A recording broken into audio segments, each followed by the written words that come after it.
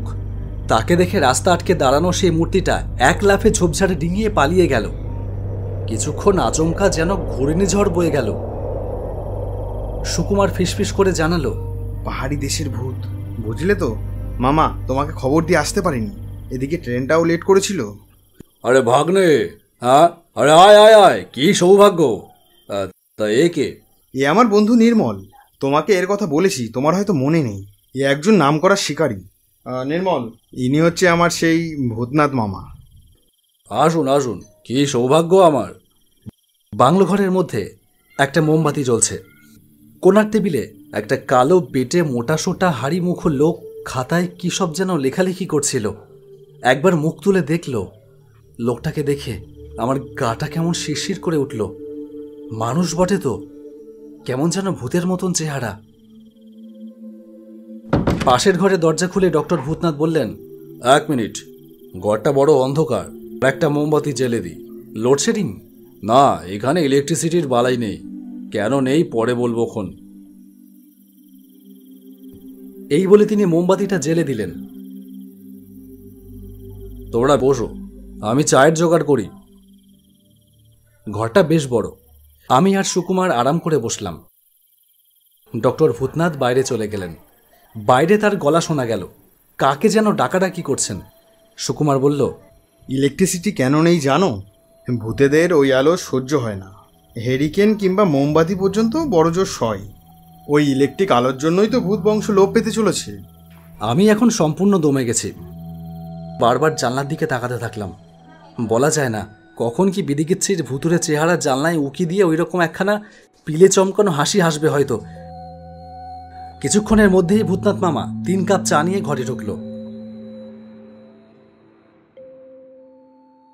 আমাদের মুখোমুখি সোফাতে আরাম করে বসলেন। তারপর বললেন, আমার ছেলেবেলা থেকে ভূতের ব্যাপারে ভীষণ আগ্রহ ছিল। যাই হোক, হঠাৎ একদিন কাগজে দেখলাম মেক্সিকো বিশ্ববিদ্যালয়ে ভূততত্ত্বে গবেষণার জন্য সেখানকার সরকার বৃত্তি দিচ্ছে। অমনি কপাল ঠুকে দরখাস্ত করে দিলাম। ইন্টারভিউতে ডাক পড়ল, পাশ করে গেলাম। তারপর তো দেখতেই পাচ্ছ, শুনেও থাকবে। হ্যাঁ হ্যাঁ, শুনেছি, কিন্তু এই প্রকল্পে কিভাবে ভূত এনে জড়ো করছেন সেই কথাটা জানতে ইচ্ছে করছে। সে অনেক হাঙ্গামা। কাগজে বিজ্ঞাপন দিতে হয়েছিল, কেউ কোথাও ভূতের খোঁজ পেলে জানান, পুরস্কৃত করা হবে। বিস্তর চিঠিও এসেছিল, কিন্তু বেশিরভাগ জায়গায় গিয়ে দেখি মিথ্যে ভোগাচ্ছে। তবে কিছু কিছু জায়গায়, যেমন ধরুন কলকাতার পুরনো কয়েকটা বাড়ির ছাদ, চিলেকোঠা, সিঁড়ি হাতড়ে 3 রকম প্রজাতির ভূত পেয়েছিলাম। এরা সবাই কিন্তু মানুষ ভূত। কেউ আত্মহত্যা করে ভূত হয়েছে, কেউ দুর্ঘটনায় মারা গেছে, কেউ খুন হয়ে মরেছে। ভালোভাবে না বোঝালে ভগবতী বুঝতে পারবে না। আচ্ছা, তাহলে শোনো। ভূত জাতি মূলত 3টি উপজাতিতে বিভক্ত। মানুষ ভূত, অর্থাৎ যাকে বলা হয় প্রেত, আর প্রকৃত ভূত, যারা মানুষ বা কোনো জন্তুর অশরীরী আত্মা নয়, সে ভূত। তৃতীয় উপজাতি হচ্ছে প্রাণীজ ভূত, অর্থাৎ মানুষ বাদে অন্যান্য প্রাণী মরে যে ভূতের জন্ম হয়। যেমন ধরো, গরু মরে ভূত হয়েছে, তার নাম গোদানো। আমি আরও কৌতূহলী হয়ে বললাম, সব রকম ভূতই এখানে রয়েছে? তবে সবসময় দেখা পাওয়া মুশকিল। আপনি তো সুন্দরবন অভয়ারণ্যে গেছেন, তা কতবার বাঘের দেখা পেয়েছেন? আমি ফটোগ্রাফার। ও কি নতুন কথা আমার কাছে? শুনুন, গ্রামাঞ্চলে কিভাবে ভূত খুঁজে এনেছি। গ্রামে খবরের কাগজ কজন পড়ে, তাই ঢেড়া পিটিয়ে জানিয়েও দেওয়া হয়েছিল। তার ফলে অসংখ্য জায়গা থেকে নানা রকম ভূতের খোঁজ পাওয়া গেল। কিন্তু ওদের ধরে আনলেন কিভাবে? ডক্টর ভূতনাথ একটু হেসে বললেন, খুবই সোজা, খুবই সোজা। শুধু জানতে হয় কোন প্রজাতির ভূতের কি খাদ্য, ব্যাস। বীরভূমের সেই শাকচুনির আড্ডায় এক রাত্রি গিয়ে রইলাম। ওর প্রধান খাদ্য ছিল মাছ। মাছ দেখে দক্ষিণীয় নোলায় জল ঝরতে লাগলো। এখানে পুকুর বানিয়ে অঢেল মাছ ছেড়েছি। শাকচুন্নিরা ছড়িয়ে ছিটিয়ে যা খাবার খাচ্ছে, বাকিটা আমরা কলকাতায় চালান দিচ্ছি। এই শুনে সুকুমার বলল, সেই সব মাছই তো কলকাতার বাজারে বিক্রি হচ্ছে। স্বাদেই বোঝা যায় শাকচুন্নিরা চেকে ফেলে দেয়, তাই ওই রকম, বুঝলে তো? আমি বললাম, আচ্ছা মামা, দুধ, রসগোল্লা, পাকা কলা এসব সুখাদ্য কোন ভূতে খায়? ভূত নয়, ভূতিনী বলো। এরা প্রেত উপজাতির অন্তর্গত, অর্থাৎ কোনো পেটুক মেয়ে মরে ভূত হয়েছে। যেই কথাটা বলা, অমনি জানলার বাইরে থেকে খ্যানখ্যানে গলায় কে যেন বলে উঠল,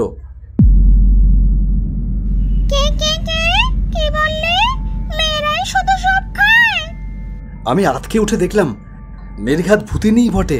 চুলের যা ছিঁড়ি, তার পরনের শাড়ি, কত রকম গয়নাও পরা, জানলায় দাঁড়িয়ে চোখ কটকটিয়ে তাকিয়ে রয়েছে।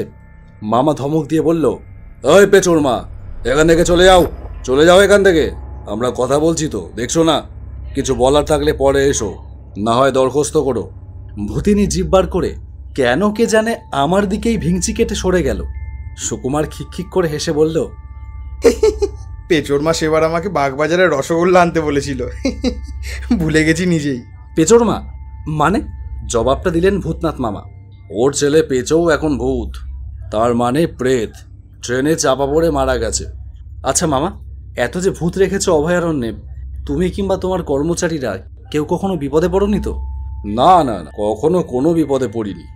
আসলে বেছে বেছে কর্মচারী রাখা হয়েছে, রীতিমতো ট্রেনিং দিয়ে নেওয়া হয়েছে। ভূত নিয়ে কাজ করা অত সোজা নয়। এই সময় আমার মনে হলো আমার পকেটে কি যেন ঢুকেছে। ঘুরেই আটকে উঠলাম। চেয়ারের পেছনে ঘাপটি মেরে বসে আছে একটা 9 বছরের ছেলে। কিন্তু সত্যি কি ছেলে? আমার পকেটে একটা কালো কুচকুচে লিকলিকে হাত ঢুকিয়ে হাতড়াচ্ছে। আমি কাঁপতে কাঁপতে বললাম, কে কে? মামা ধমক দিয়ে বললেন, আয় পেচো, কি হচ্ছে কি? চকলেট খুঁজছি ভূতু মামা। হাত বের কর বলছি, বের করে নে হাত। মামা উঠে দাঁড়ালেন। ছি, ওই নোংরা হাত তুই কোনাক কেলে পকেটে ঢোকালি? মুখে চাইতেই পারতিস। পেচো হিহি করে হেসে হাত বের করে নিল। তারপর চেয়ারের পেছন থেকে উঠে দাঁড়িয়ে আমার গলায় দুহাত আঁকড়ে আদরের গলায় বলল, একটা চকলেট দাও না কাকু, একটা চকলেট দাও না। কি প্রচন্ড ঠান্ডা হাত, আমার দম আটকে যাচ্ছে যেন। ভয়ে কাঁপতে কাঁপতে গোগো করতে করতে শেষ পর্যন্ত ভূতের মতোই করে হেসে উঠলাম। আমি ফ্যাল করে তাকিয়ে থাকলাম কিছুক্ষণ, তারপর উঠে বসলাম। দেখলাম নিজের ঘরেই শুয়ে আছি। ঘরে সকালের রোদ এসে ঢুকেছে। ও কাকু, এখনো ঘুমাচ্ছ তুমি? আমি কখন উঠেছি। আমি আগে ভালো করে দেখলাম রুনু না পেচো, তারপর বললাম, হ্যাঁ। ও কাকু, একটা চকলেট দাও না। হ্যাঁ, আমি চমকে উঠলাম। এও যে চকলেট চায়, কিন্তু না, মনেরই ভুল। স্বপ্নই দেখেছিলাম বটে। কাল সন্ধ্যায় গজপতির সঙ্গে ভূত নিয়ে বেজায় তর্ক হয়েছিল, মনে পড়ছে।